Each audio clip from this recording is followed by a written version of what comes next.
Metallurgy होता है reaction में। मेटलर्जी क्या होता है? The process by which we can extract metal from minerals और ओर। क्या होते हैं मिनरल्स, क्या होता है और? फिर से मैं रिपीट कर रहा हूँ, मेटलर्जी क्या होते हैं?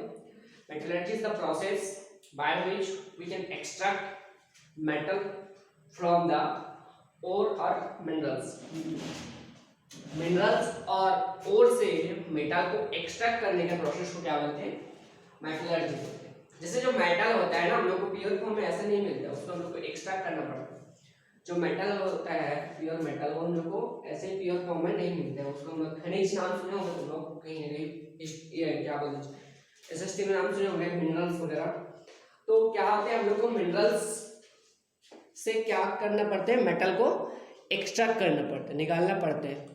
ठीक है, बहुत सारा कंपनी में करते हैं, मेटल को एक्सट्रैक्ट करते हैं, बहुत सारे इंडस्ट्री में होता है काम, तो उसको एक्चुअली बोलते हैं मेटलर्जी। उसके लिए कुछ कुछ स्टेप है, उसको हम लोग पढ़ेंगे अभी। फिर से मैं रिपीट कर रहा हूँ, मेटलर्जी होता है एक्चुअली में, metallurgy is the process by which we can extract pure metal from its ore से मेटल को एक्सट्रैक्ट करने के तरीका को क्या बोलते हैं? मेटलर्जी बोलते हैं। पहले मिनरल्स क्या होता है? मिनरल्स होता है एक्चुअली में, मिनरल्स क्या होते हैं? कंपाउंड। मिनरल्स कोई कंपाउंड होते हैं, कंपाउंड व्हिच कंटेन इसके अंदर क्या रहते हैं? Compound which contain metal with only metal नहीं, साथ में क्या आते हैं? मेटल विथ सम इम्प्यूरिटी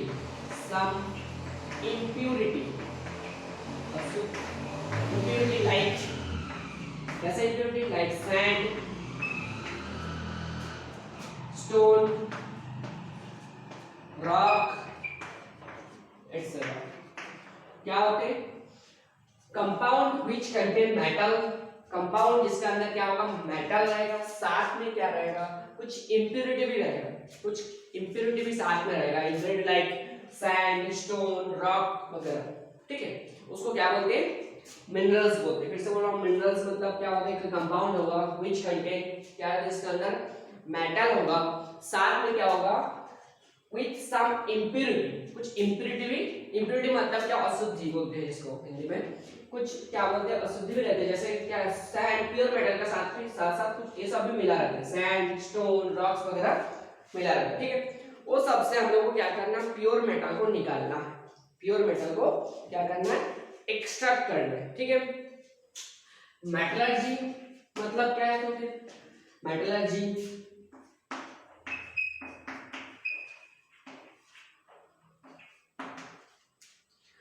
मतलब होता है extract metal, extract from some ore, यहाँ पे सम क्यों लिख रहा हूँ फिर बताऊंगा, सम और सम मिनरल्स। यहाँ पे सम क्यों लिख रहा हूँ? क्योंकि सब मिनरल से हम लोग मेटल को एक्सट्रैक्ट नहीं करते, सब मिनरल से हम लोग मेटल को एक्सट्रैक्ट नहीं करते, कुछ पर्टिकुलर मिनरल से हम लोग को मेटल को एक्सट्रैक्ट करते हैं। उसको भी बताऊंगा क्या होता है उसको। बोले सम मिनरल से हम लोग क्या करते हैं? मेटल को एक्सट्रैक्ट करते हैं। यहाँ पे सम इसलिए लिखा हूँ, सब मिनरल से हम लोग मेटल को एक्सट्रैक्ट नहीं करते। क्यों नहीं करते? देखो, मेटल को एक्सट्रैक्ट करके हम लोग क्या करते हैं? उसको बिजनेस पर्पस में यूज करते हैं, कहीं पे बेचते हैं वगैरह, कंपनी वाले तो वही करते हैं ना, इंडस्ट्री वगैरह। तो अगर मान के चलो मेटल को एक्सट्रैक्ट करना मुश्किल हो जाता है, मेटल को एक्सट्रैक्ट करना मुश्किल, बहुत एक्सपेंसिव, बहुत खर्चा आ जाता है, तो उसको हम लोग नहीं लेंगे। जिस मिनरल्स से हम लोग को इजीली और चीपली, सस्ता पड़े और आसानी से हम लोग मेटल को एक्सट्रैक्ट कर सकते हैं, उसी मिनरल्स को लेंगे। फिर से बोल रहा हूँ, देखो, मिनरल्स हम लोग उसी को लेंगे जिससे हम लोग इजीली क्या कर सकते हैं? मेटल को एक्सट्रैक्ट कर सकते हैं, और चीपली मतलब क्या कर सकते हैं? सस्ता में मेटल को एक्सट्रैक्ट करते हैं, उसी मिनरल्स को हम लोग यूज करते हैं। ठीक है, तो यहाँ पे लिखते हैं उस मिनरल्स के तो अलग नाम होता है, जिस मिनरल से हम लोग इजीली और चीपली मेटल को एक्सट्रैक्ट करते हैं उसको क्या बोलते हैं? मतलब minerals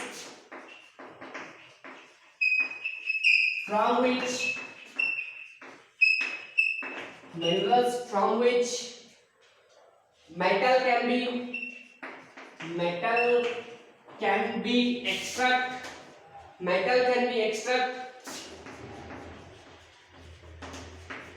easily and cheaply. easily मतलब आसानी से और cheaply मतलब सस्ता is called, ऐसे टाइप मिनरल्स को क्या बोलते हैं? ओर बोलते हैं। फिर से बोलो, जिस मिनरल से हम लोग इजीली और चीपली सस्ता और आसानी से मेटल को एक्सट्रैक्ट कर पाते हैं, that's types of mineral is called ore बोलते हैं। उसको क्या बोलते हैं? ओर बोलते हैं। आई मीन हम लोग ऐसे बोल सकते हैं सब और मिनरल्स, बट सब मिनरल्स और नहीं है। कौन सा मिनरल्स को और बोलूंगा? जिस मिनरल से हम लोग इजीली और चीपली आसानी से और सस्ता में मेटल को एक्सट्रैक्ट कर पाएंगे, उसको क्या बोलेंगे? और बोलेंगे। इतना सबको समझ में आया? फिर आगे बढ़ूंगा हम लोग। इतना आ गया सबको समझ में? यस और नो?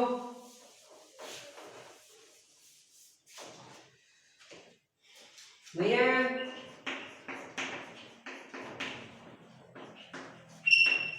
मेरा आवाज आ रहा है?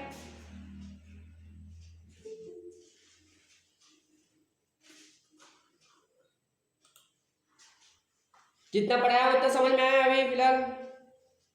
आ गया सबको समझ में थोड़ा थोड़ा? यस और नो? आप लोग कुछ बात नहीं करो तो आगे बढ़ते हैं। तो मेटलर्जी का स्टेप पढ़ते हैं। क्या क्या स्टेप है? ऐसे ही आसान नहीं होता मेटल को एक्सट्रैक्ट करना है, उसके लिए बहुत सारा स्टेप होता है, बहुत सारा तरीका होता है। इसका 5 स्टेप होता है। 5 स्टेप्स होते हैं। क्या क्या? फर्स्ट स्टेप क्या होता है? क्रशिंग।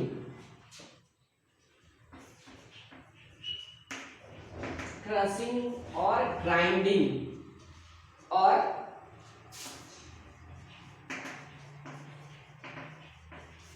मतलब उसको कूटना। मतलब एक तो मेटल, मान के चलो बड़ा सा पत्थर है, मेटल का ओर है, उसको क्या करना है हम लोग? कूट के क्या बोलते हैं, हम्बर जो भी है, जिससे भी प्रोसेस है, जो भी प्रोसेस है, उससे क्या करना है? उसको कूट के क्या छोटे छोटे टुकड़ा में करना, पाउडर टाइप बना देना। फिर से बोल रहा हूँ, पहले क्या करना है? क्रशिंग और ग्राइंडिंग। बड़ा सा ओर है, मान के चलो पत्थर, बड़ा पत्थर टाइप, ठीक है, उसको क्या करना है? कूटना है, तो छोटा छोटा टुकड़ा में ग्राइंड करना। ग्राइंडिंग भी बोलते हैं, ठीक है। ग्राइंडर से क्या होता है? मिक्स करते हैं। तो क्या होता है इस यहाँ पर भी क्या करना है हम लोग को? ग्राइंडर करना है, मतलब उसको छोटा छोटा टुकड़ा में पहले बना लेना, ठीक है। बड़ा सा पत्थर टाइप का, हाँ क्या और है? बड़ा सा पत्थर टाइप का, उसको कूट के तोड़ के क्या करना है हम लोग को? छोटा छोटा टुकड़ा में करना है। एक था पहला प्रोसेस, समझ में आया? पहला प्रोसेस, फर्स्ट प्रोसेस। फिर से बोल रहा हूँ, ग्राइंडिंग और क्रशिंग, मतलब क्या? उसको तोड़ के छोटा छोटा टुकड़ा बना देना, ठीक है। अब आते हैं स्टेप 2। स्टेप 2 होता है concentration of ore. Concentration of ओर,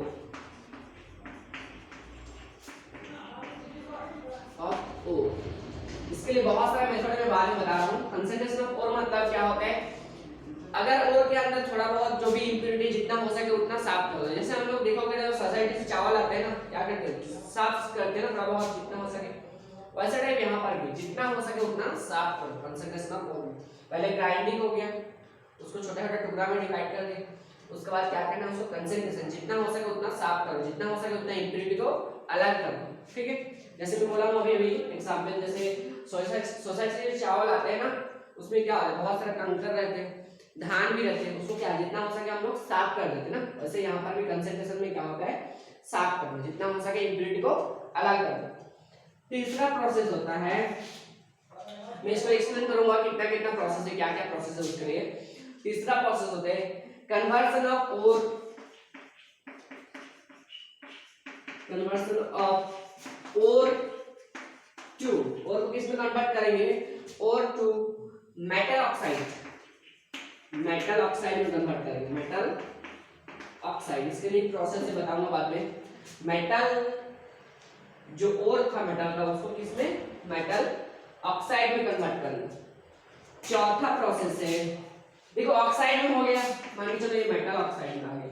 अब मेरे को मेटल चाहिए, मेटल चाहिए, मतलब ऑक्सीजन को हटाना है यहाँ से। ऑक्सीजन को रिमूव करने के तरीका को क्या बोलते हैं, रिडक्शन, हम लोग पढ़े होंगे।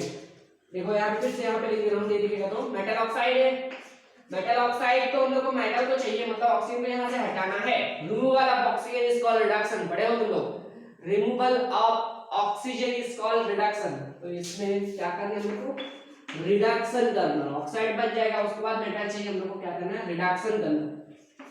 इसके लिए क्या क्या यूज करना सब बताऊंगा। और लास्ट प्रोसेस है, लास्ट में क्या है, रिफाइनिंग करना, जितना हो सके मैक्सिमम प्योर चाहिए मेटल। लास्ट में क्या करेंगे, रिफाइनिंग करना, रिफाइनिंग, लास्ट प्रोसेस क्या, रिफाइनिंग, और ऐसे प्यूरिफिकेशन, प्यूरिफिकेशन। ये था 5 स्टेप, फिर से बोल रहा हूं। पहला स्टेप क्या था, पहला स्टेप था क्रशिंग और ग्राइंडिंग। क्रशिंग मतलब क्या, उसको तोड़ के छोटा छोटा टुकड़ा बना देना मेटल का। क्रशिंग और ग्राइंडिंग, तोड़ के क्या करना, छोटा छोटा टुकड़ा बना देना मेटल का। नेक्स्ट प्रोसेस क्या था, नेक्स्ट प्रोसेस था concentration of ore. Concentration of ore में क्या करते बोल रहा हूँ, जितना हो सके उतना इम्प्योरिटी को अलग कर दो, जितना हो सके उतना इम्प्योरिटी को अलग कर दो। फिर से बोल रहा हूँ, देखो फर्स्ट प्रोसेस क्या था, क्रशिंग और ग्राइंडिंग। क्रशिंग और ग्राइंडिंग मतलब उसको तोड़ के जितना हो सके छोटा छोटा टुकड़ा बना दो। नेक्स्ट प्रोसेस क्या था, कंसंट्रेशन। कंसंट्रेशन में क्या करते हैं, जितना हो सके उतना इम्प्योरिटी को, जितना हो सके उतना इम्प्योरिटी को अलग कर दो, ठीक है। तीसरा प्रोसेस क्या था, conversion of ore to metal oxide. Ore को किस में कन्वर्ट कर दो, मेटल ऑक्साइड में कन्वर्ट कर दो। मेटल ऑक्साइड हो जाएगा तो मेटल को अलग करना है, तो रिडक्शन करना है, क्योंकि ऑक्सीजन को हटाना है हम लोग को। चौथा प्रोसेस का रिडक्शन, रिडक्शन। और लास्ट प्रोसेस था रिफाइनिंग। और अच्छा यहाँ पे लिख लो, रिडक्शन ऑफ मेटल ऑक्साइड लिख सकते हो, किसका रिडक्शन करना है, मेटल ऑक्साइड का। मेटल ऑक्साइड यहाँ पे बन गया, अब मेटल ऑक्साइड का रिडक्शन करना है। लास्ट प्रोसेस में क्या, रिफाइनिंग और प्यूरिफिकेशन, मतलब जितना हो सके उतना प्योर मेटल को बनाएंगे, ठीक है। अब एक एक करके एक्सप्लेन कर रहा हूँ मैं। ग्रेविटी, क्रशिंग तो बोलने की जरूरत नहीं, क्रशिंग मतलब सिंपल है, उसको तोड़ना है बस, कैसे भी करके कोई भी प्रोसेस में तोड़ो, तोड़ के छोटा छोटा टुकड़ा बना दो। अब कंसंट्रेशन से, कंसंट्रेशन ऑफ ओर क्या होता है, कंसंट्रेशन ऑफ ओर, इसके लिए क्या क्या मेथड होता है।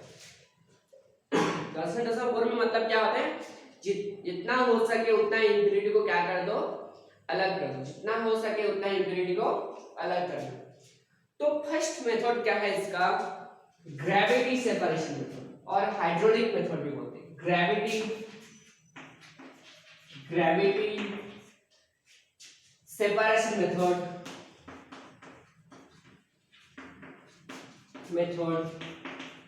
और इसको और एक नाम है, इसको हाइड्रोलिक मेथड भी बोलते हैं। हाइड्रोलिक मेथड, हाइड्रो मतलब वाटर, इसमें वाटर यूज करूंगा, हाइड्रोलिक मेथड। फर्स्ट मेथड फिर से बोल रहा हूं, ग्रेविटी सेपरेशन मेथड और हाइड्रोलिक मेथड। होता क्या है इसमें,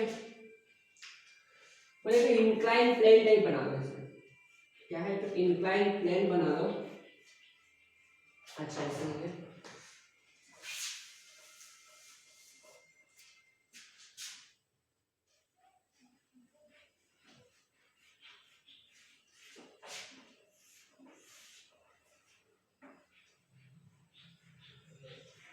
इंक्लाइन प्लेन टाइप है। ये सीढ़ी होता है ना, सीढ़ी टाइप का है, देखो छोटा छोटा गड्ढा टाइप का छोटा छोटा सीढ़ी टाइप बना दो, ठीक है। अब यहाँ पे मैं क्या क्या हूँ, और जो ग्राइंडिंग वाला और है ना, ग्राइंडिंग वाला और को यहाँ पे डाल रहा हूँ, यहाँ पे वाटर पास कर रहा हूँ, क्या कर रहा हूँ, वाटर। ये वाला कब यूज किया जाता है, जब मेटल और इम्प्योरिटी का बीच में वेट का डिफरेंस होगा, क्या होगा, there is weight difference between metal and ore, sorry metal and impurity. तो एक को भारी एक को हल्का होना चाहिए, समझो अच्छे से बात को पहले। ये वाला प्रोसेस तब यूज करेंगे जब मेटल और इम्प्योरिटी के बीच में कोई डिफरेंस है, मतलब कोई एक तो भारी है कोई एक तो हल्का है। हम लोग मान लेते हैं मेटल भारी है, मान लेता हूँ मेटल भारी है, नहीं पता हम लोग, लेकिन अभी फिलहाल मान लेता हम लोग मेटल क्या है भारी है, ठीक है। समझो यहाँ पे बात अच्छे से, यहाँ पे क्या पाउडर वाला था और पाउडर वाला और था, यहाँ पे क्या क्या हमें वाटर पास कर रहा हूँ, ठीक है। तो जो भारी होगा ना क्या होगा, ये जो गड्ढा गड्ढा में क्या होगा, जम जाएगा, रह जाएगा, गड्ढा गड्ढा में जाके रुक जाएगा। समझो अच्छे से बात अच्छे से, यहाँ वाटर पास कर रहा हूँ तो ये फ्लो होने लगेगा। जब ये भारी भारी जो भी रहेगा तो क्या होगा, यहाँ पे अटक जाएगा।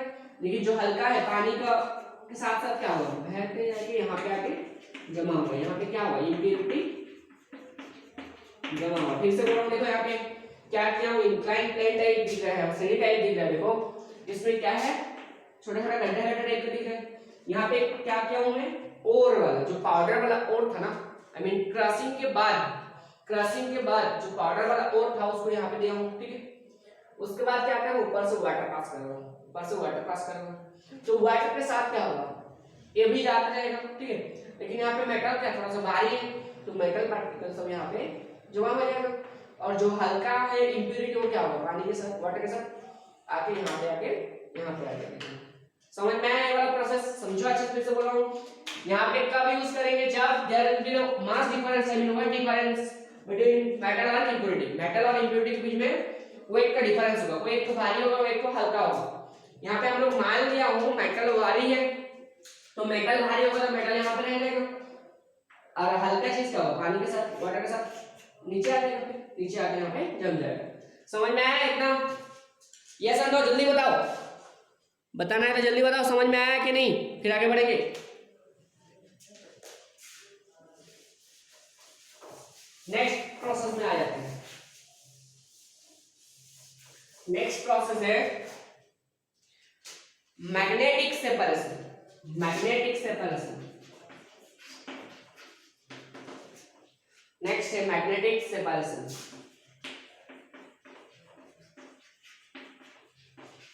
यहाँ पे नाम सुन से पता चल रहा है, देखो मैग्नेट, कोई तो मैग्नेटिक्स यूज हो गया, मैग्नेटिक सेपरेशन होता क्या है यहाँ पे,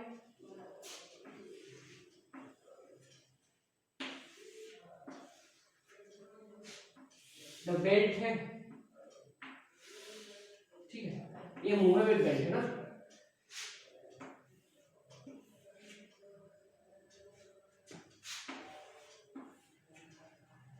ये क्या है, बेल्ट, ठीक है। अरे दो चक्कर टाइप लगा हुआ है, ये मैग्नेट, मैग्नेट, ठीक है, मैग्नेट है, चक्कर का मैग्नेट का है, और ये बेल्ट क्या है, ऐसे घूम रहा है, ठीक है, बेल्ट का कंटिन्यू ऐसे घूम रहा है, ठीक है।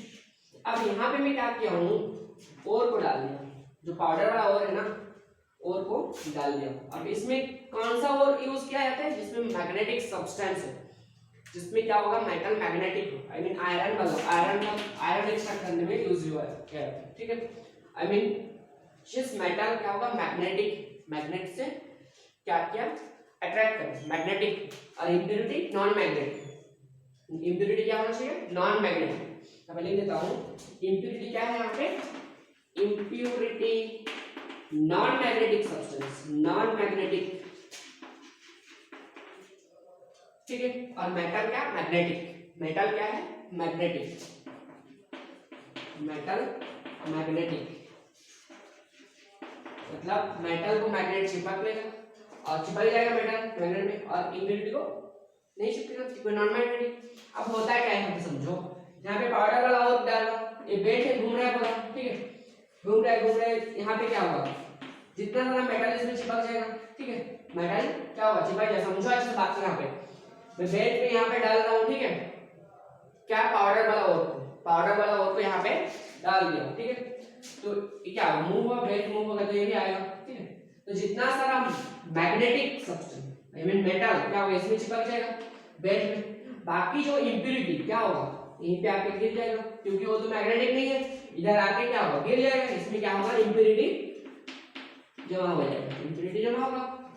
लेकिन मेटल क्या इसमें चिपकता रहेगा, फिर आगे जब इससे आगे बढ़ेगा तो और मैग्नेटिक नहीं है, यहाँ से जब यहाँ पे आ जाएगा तब ये मैग्नेटिक खत्म हो जाएगा। यहाँ पे मैग्नेट तो बस ये चक्कर था ना, बेल्ट थोड़ी मैग्नेट, बेल्ट नहीं है मैग्नेट ना। तो यहाँ पे जब यहाँ तक था तो मैग्नेट, यहाँ पे मैग्नेट है चक्का, तो यहाँ तक रहेगा मेटल। जब यहाँ पे आएगा तो क्या होगा, यहाँ पे मेटल गिर जाएगा। फिर से बोला हमने यहाँ पे क्या पाउडर वाला रखा हूँ, पाउडर वाला और प्लस क्या है उसमें इम्प्यूरिटी दोनों मिला हुआ, ठीक है। अब होता है क्या है, जब ये बेल्ट मूव कर रहे हैं दोनों एक साथ जा रहे हैं। अब यहाँ पे क्या हो रहा है देखो, यहाँ पे जो मैग्नेटिक सब्सटेंस है वो इसमें चिपक जाएगा। हम लोग बोला हूँ मेटल का मैग्नेटिक है तो मेटल चिपक जाएगा इसमें। जो इम्प्यूरिटी क्या होगा, यहाँ पे आके गिर जाएगा तो मेटल कहाँ तक चिपकेगा, यहाँ तक चिपकेगा। इससे आगे जब बढ़ेगा तो क्या होगा, यहाँ पे मेटल आके गिर जाएगा। देखो मेटल और इम्प्यूरिटी क्या हो गया, अलग हो गया, ठीक है। अब नेक्स्ट आता है लास्ट प्रोसेस है कंसंट्रेशन का। कंसंट्रेशन का तीसरा प्रोसेस है फ्लोटेशन। फ्लोटेशन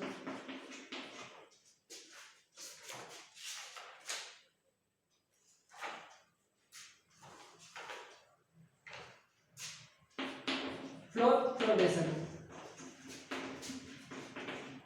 इसमें होता क्या है, फ्लोटेशन में क्या करते हैं, मैंने बड़ा सा बीकर टाइप है, बड़ा वाला, ठीक है।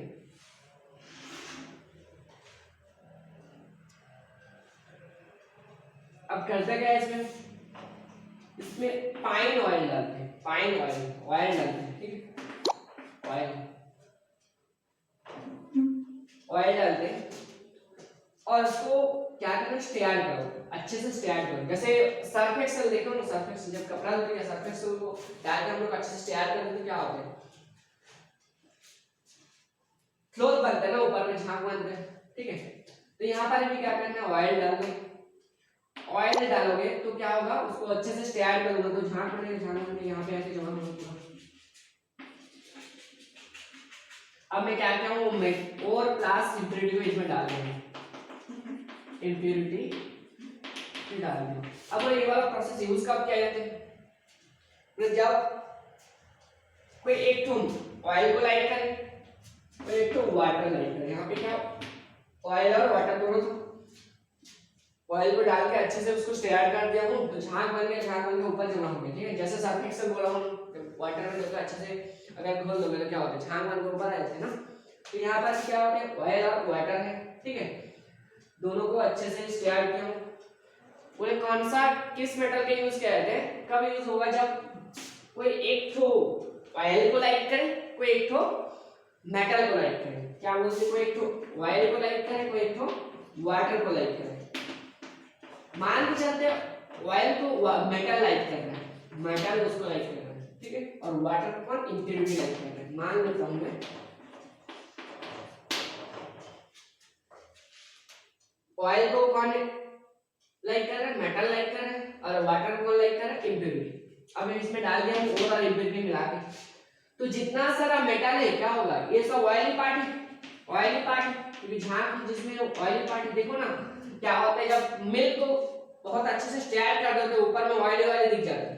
तो यहाँ पर भी ऐसे ही ऑयली जितना सारा पार्ट है हल्का होकर ऊपर में आ जाते हैं, इसलिए, ठीक है ना। तो यहाँ पे क्या ऑयली पार्ट, इसके साथ साथ कौन आ जाएगा, मेटल भी आ जाएगा, चिपक जाएगा इसमें मेटल। इसमें क्या होगा, मेटल चिपक जाएगा, चिपक के ऊपर में गया, और जो भी इम्प्यूरिटी का वो नीचे वाटर के साथ मिल जाएगा, ठीक है। अब बाद में क्या करना है, इस झाग को अलग कर दो, इसको अलग कर दो, वहां से हम लोग को मेटल को अलग कर सकते हो। फिर से बोलो यहाँ पे होता क्या है, ऑयल और वाटर अच्छे से ऐड कर दो, ठीक है। पाइन ऑयल लेते हैं, याद रखना यहाँ पे कौन सा ऑयल लेते हैं, पाइन ऑयल ले जाते हैं। इसमें क्या करना, अच्छे से ऐड कर दो तो क्या हो, ऊपर में झाग बन जाते हैं। अब ऐसे यहाँ पे एक कंडीशन ये है, कोई एक को ऑयल को लाइट करना चाहिए, कोई एक को क्या बोलते हैं वाटर को लाइट करना चाहिए। मैं यहाँ पे मान लेता हूँ ऑयल को मेटल लाइट करते हैं और वाटर को इम्प्यूरिटी लाइट करते हैं, वाटर को इम्प्यूरिटी लाइट करते हैं। तो क्या होता है, यहाँ पे जितना सारा मेटल है इसके साथ जुड़ जाएगा और वाटर में इम्प्यूरिटी नीचे रह जाएगा, तो इससे हम लोग अलग कर सकते हो। ये था तीनों हम लोग को कंसंट्रेशन ऑफ ओर का प्रोसेस था, तीनों कंसंट्रेशन ऑफ ओर का तीनों प्रोसेस था। अब हम लोग कंसंट्रेशन के बाद कौन सा था, कंसंट्रेशन के बाद था, अच्छा और एक तो कंसंट्रेशन का प्रोसेस है, अच्छा तुम लोग बुक में नहीं है जो हम लोग फिर उसके बाद एक conversion of metal ore to metal oxide. तीसरा प्रोसेस क्या था, conversion of metal ore to metal oxide. अच्छा यहाँ पे नोट कर लेना, जो फ्लोट प्रोटेक्शन होता है ना, जो फ्लोट प्रोटेक्शन होते हैं सल्फाइड और के लिए यूज होता है, सल्फाइड और के लिए यूज होता है, उसमें एस रहेगा सल्फाइड और से, उसमें फ्लोट प्रोटेक्शन यूज किया जाता है, ठीक है। Conversion of metal ore to metal oxide, metal ore to metal oxide, इसका दो प्रोसेस होता है, समझा रहा हूं किसको कब क्या बोलूंगा। दो प्रोसेस होता है, एक तो बोलते हैं रोस्टिंग और दूसरे को बोलते हैं कैल्सिनेशन।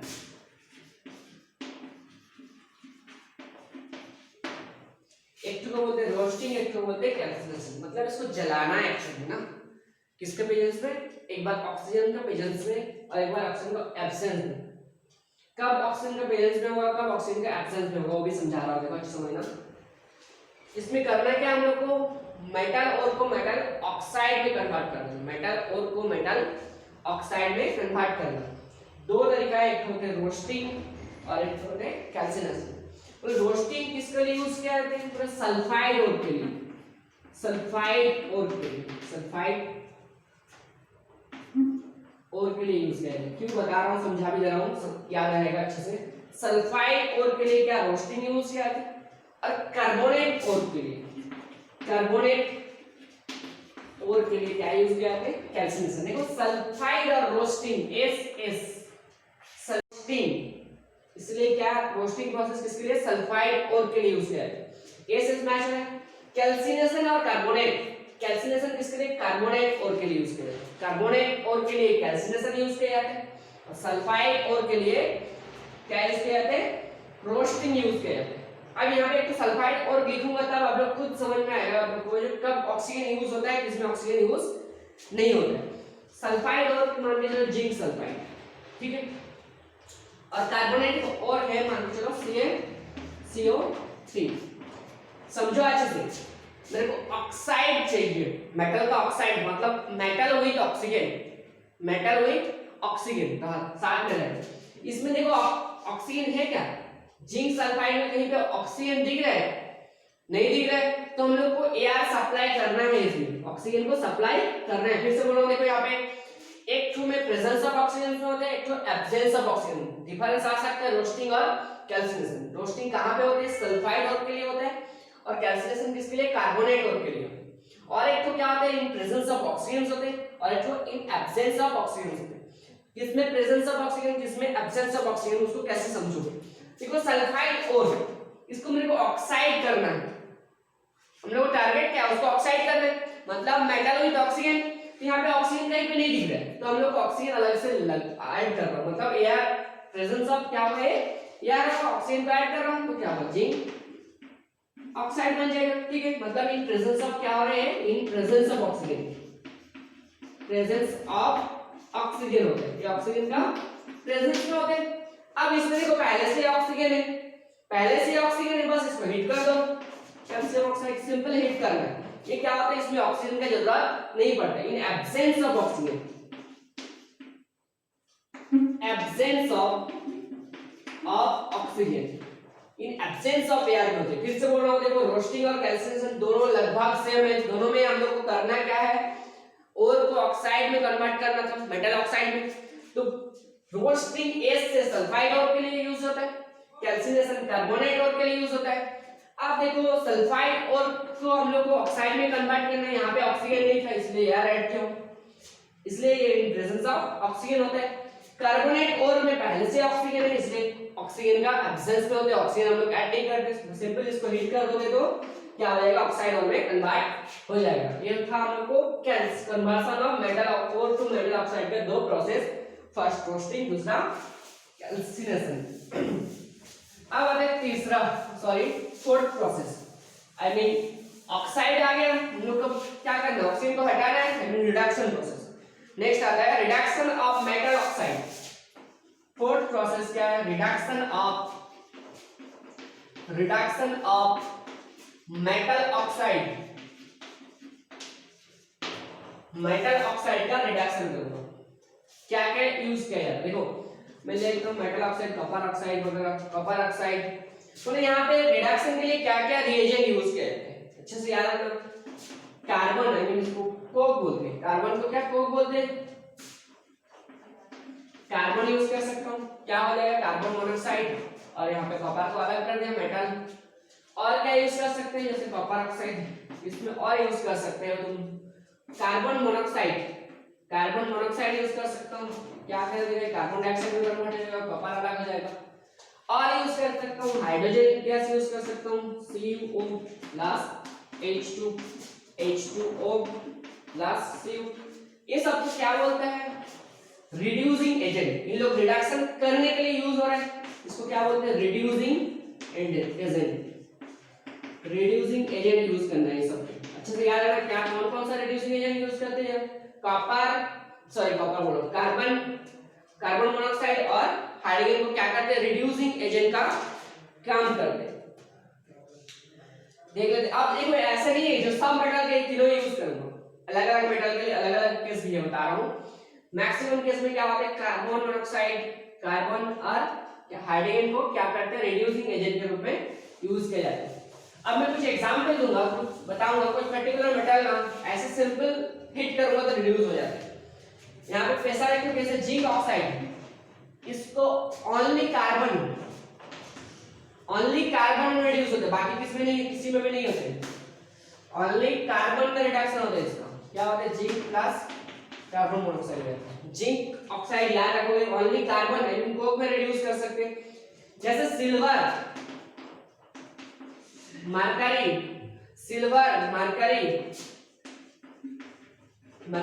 ये सब क्या था, हम लोग रिएक्टिविटी सीरीज पढ़े थे, लेस रिएक्टिव है, ये लोग क्या था लेस रिएक्टिव। तो इन लोग रिएक्टिविटी बहुत कम है, तो इन लोग को अलग से कुछ रिड्यूसिंग एजेंट का देने की जरूरत नहीं, सिंपल हिट करूंगा ये लोग रिड्यूस हो जाएगा। जैसे सिल्वर ऑक्साइड, मरकरी ऑक्साइड, इन लोग को क्या करेंगे सिंपल हीट करूंगा तो ये मेटल में कन्वर्ट हो जाएगा, बहुत ज्यादा स्टेबल होता है, ठीक है। और ऑक्सीजन गैस रिलीज करेगा,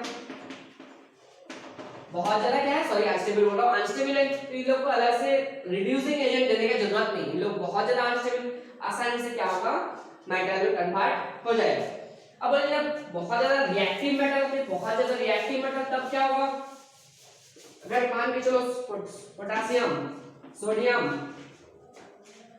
कैल्शियम, मैग्नीशियम वगैरह लेंगे तो ये सब मेटल लेंगे, एल्युमिनियम, इन लोग अगर लेंगे तो क्या होगा, इन लोग आसानी से रिडक्शन नहीं होता, रिड्यूस नहीं, तो बहुत ज्यादा रिएक्टिव है, तो इन लोग को लिए तो स्पेशल मेथड है, बाद में हम लोग पढ़ेंगे स्पेशल मेथड है, तो इसको बोलते हैं इलेक्ट्रोलाइसिस बोलते हैं, क्या बोलते हैं इलेक्ट्रोलाइसिस यूज करेंगे, इसको बाद में पढ़ेंगे हम लोग लास्ट में, इसको क्या बोलेंगे इलेक्ट्रोलाइसिस बोलेंगे, ठीक है। इन लोग आसानी से क्या रिड्यूस नहीं हो पाते, इन लोग के लिए स्पेशल मेथड है जिसको बोलते हैं इलेक्ट्रोलाइसिस बोलते हैं, ठीक है। ये था हम लोग को मेटल ऑक्साइड टू मेटल। अब आते हैं मेटल ऑक्साइड टू मेटल में लगभग 90 से 95% प्योर मेटल बन जाते हैं, लेकिन हम लोग को चाहिए क्या 99.9, क्या करना हम लोग 99.9% प्योर चाहिए हम लोग, ठीक है, क्योंकि मेटल क्या होता है बहुत सारा सेंसिटिव प्लेस में यूज होते हैं, जैसे एयरक्राफ्ट वगैरह में, इलेक्ट्रॉनिक सामान में थोड़ा बहुत भी इंप्योरिटी होगा तो डैमेज हो सकते हैं, इसलिए हम लोग लास्ट स्टेप रखा है जिसको बोलते हैं refining, I mean purification, refining और प्यूरिफिकेशन क्या होता है इसमें, रिफाइनिंग और प्यूरिफिकेशन। इसके लिए क्या क्या तरीका है, फर्स्ट यूज होता है, फर्स्ट प्रोसेस है लिक्विफिकेशन,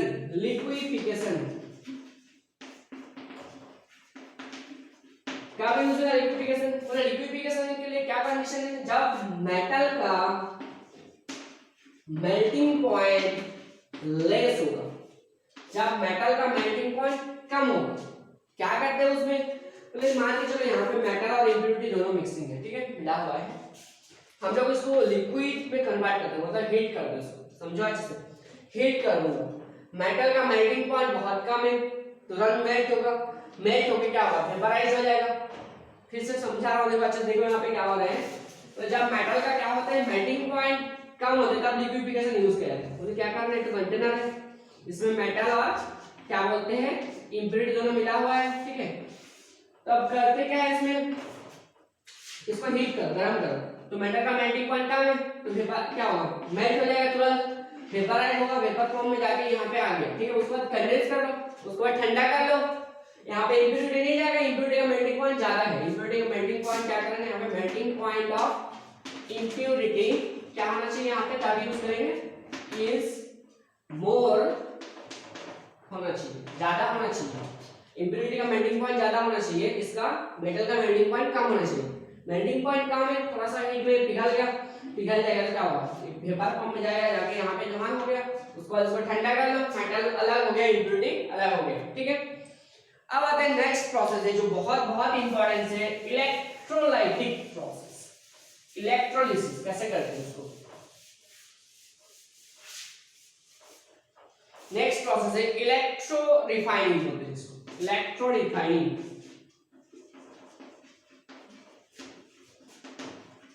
करते क्या है इसको, रिफाइनिंग, इलेक्ट्रो रिफाइनिंग में क्या करते हैं अच्छे समझ लें। यहाँ पे तो कंटेनर ले लो, दो ठो मेटल का रॉड है, एक तो प्योर मेटल, एक तो इम्प्योर मेटल, एक तो प्योर मेटल, एक तो इम्प्योर मेटल। जैसे ये प्योर मेटल, इधर मैं क्या लिया हूं, प्योर मेटल, और यहाँ पे क्या है, इम्प्योर मेटल, यहाँ पे क्या है, इम्प्योर मेटल, इम्प्योर मेटल।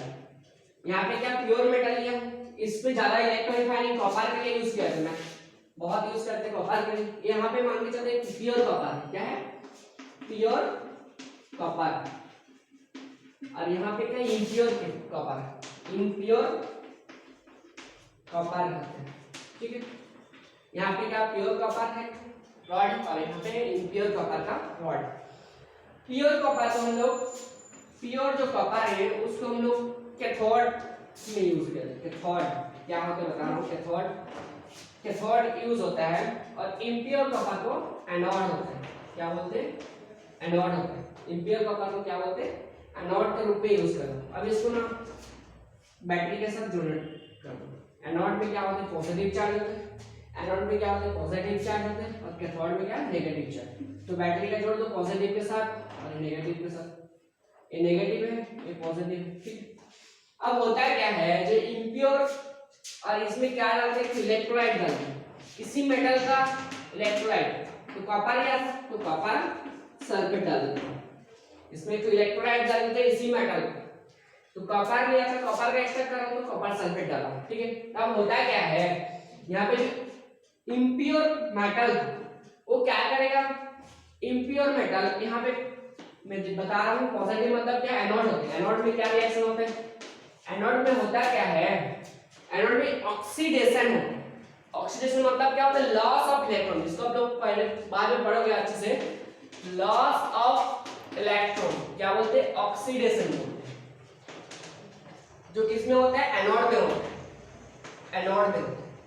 और गेन ऑफ इलेक्ट्रॉन क्या होते हैं, गेन ऑफ इलेक्ट्रॉन को बोलते हैं रिडक्शन, बोलते हैं रिडक्शन, गेन ऑफ इलेक्ट्रॉन होता है रिडक्शन, जो किसमें होता है, कैथोड में होता है।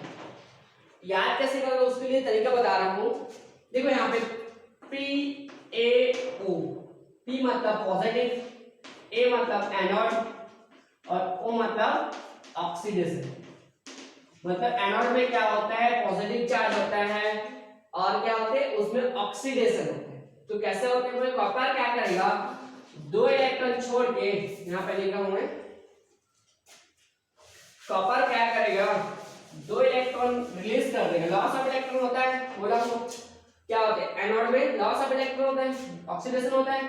तो एनोड में क्या होगा, कॉपर क्या करेगा, दो इलेक्ट्रॉन छोड़ देगा, कॉपर +2 में कन्वर्ट हो गया, दो इलेक्ट्रॉन को छोड़ दिया, यहाँ पे क्या हो गया, कॉपर +2 हो गया और दो इलेक्ट्रॉन छोड़ दिया, ठीक है।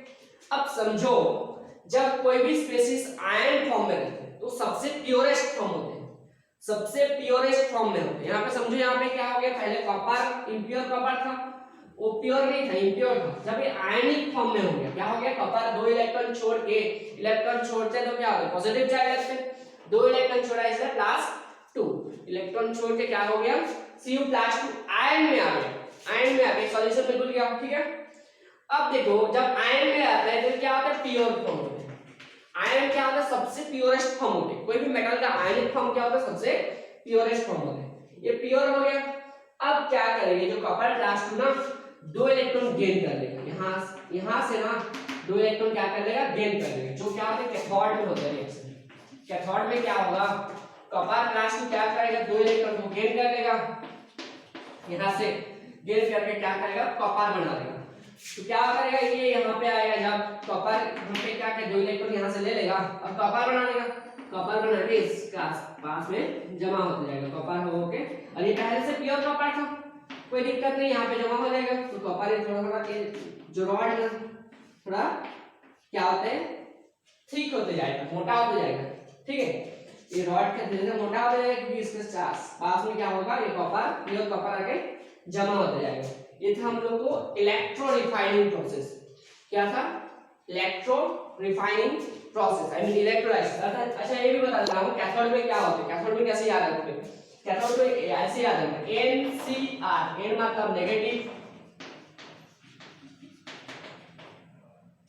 C मतलब कैथोड, R मतलब होता है रिडक्शन, R मतलब होता है रिडक्शन।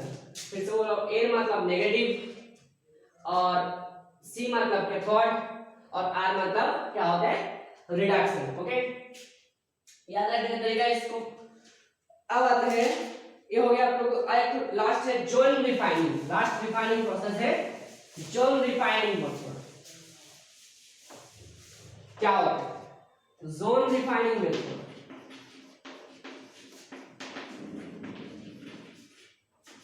जोन रिफाइनिंग मेथड पे करता क्या है, इसमें भी नोट कर लो एक पॉइंट को। इसमें तो क्या होना चाहिए, जो इंप्योरिटी है ना, उस मेल्टिंग पॉइंट कम होना चाहिए, इंप्योरिटी गेट्स कंसंट्रेटेड। क्या है इसमें, क्या होना चाहिए, इंप्योरिटी का मेल्टिंग पॉइंट कम होना चाहिए। इंप्योरिटी का जैसे क्या था, जो लिक्विफिकेशन उसमें मेटल का मेल्टिंग पॉइंट कम होना चाहिए था, यहाँ पे क्या होना चाहिए, impurity melting point should be less, कम होना चाहिए। इंप्योरिटी का मेल्टिंग पॉइंट क्या होना है, यहाँ पे कम होना चाहिए। क्या होता है, क्या जैसे मान चलो ये मेटल का रॉड है, इम्प्योर मेटल का रॉड है, ठीक है। यहाँ पे कोई हीटर है, हीटर कॉइल टाइप हीटर, ठीक है, हीटर टाइप का है। इसको क्या कर रहा हूं मैं, मूव करा, यहाँ से स्टार्ट कर रहा हूँ, मूव कर रहा हूँ, क्या कर रहा हूँ, मूव कर। अच्छे समझना है बात। जैसे एक तो इम्प्योर मेटल का रॉड है, ठीक है, उसमें क्या कर रहा हूँ, एक तो हीटर बहुत गर्म है, उसको मैं क्या कर रहा हूँ, यहाँ पे मूव करा रहा हूँ, ठीक है। तो इस हीट में क्या होगा, इंप्योरिटी पिघल जाएगा, क्योंकि इंप्योरिटी का मेल्टिंग पॉइंट कम है, तो इंप्योरिटी पिघल जाएगा। जब इसको अगर मूव करूंगा तो इंप्योरिटी के साथ साथ यहाँ पे आ जाएगा। जब इसको मूव करूंगा ना हीटर को, क्या होगा, इंप्योरिटी भी क्या होगा, मेल्ट होगा, होते होते क्या होगा, इसके साथ साथ जब इसको मूव करूंगा उसके साथ साथ यहाँ इंप्योरिटी भी जाएगा। एक टाइम क्या होगा, इंप्योरिटी सारे इंप्योरिटी यहाँ पे आके जमा हो जाएगा, सारे इंप्योरिटी इधर जमा हो जाएगा, इधर प्योर मेटल। बाद में इसको काट दो, काट के अलग कर दो, तो क्या हो जाएगा, हम लोग को प्योर मेटल मिल जाएगा। यहाँ पे जो मेटल लिया था वो क्या, इम्प्योर मेटल, ठीक है। और यहाँ पे एक हीटर है, जिसको हम लोग क्या करेंगे, मूव करूंगा, हीटर को क्या करूंगा, हम लोग मूव करूंगा। तो जब हीटर को मूव करूंगा तब क्या होगा, ये इंप्योरिटी है ना, वो पिघल जाएगा, तो यहाँ मूव करने लगेगा, इंप्योरिटी क्या होगा, यहाँ पे मूव करने लगेगा, सब इंप्योरिटी क्या होगा, यहाँ पे आके जमा हो जाएगा। बाद में इसको काट के अलग कर दो, तो क्या होगा, इंप्योरिटी अलग, मेटल अलग। ये हो गया आप लोग को जोन रिफाइनिंग। तो मेटलर्जी कंप्लीट हो गया। अब हम लोग नेक्स्ट क्लास में ना आयरन का मेटलर्जी पढ़ेंगे, बस आयरन का, ब्लास्ट फर्नेस वगैरह जो बहुत इंपॉर्टेंट है, आयरन को कैसे एक्सट्रैक्ट करते हैं उसके बारे में हम लोग पढ़ेंगे नेक्स्ट क्लास में, आयरन का मेटलर्जी, जिसमें ब्लास्ट फर्नेस बहुत इंपॉर्टेंट टॉपिक है, उसको भी एक्सप्लेन करेंगे नेक्स्ट क्लास में। ओके।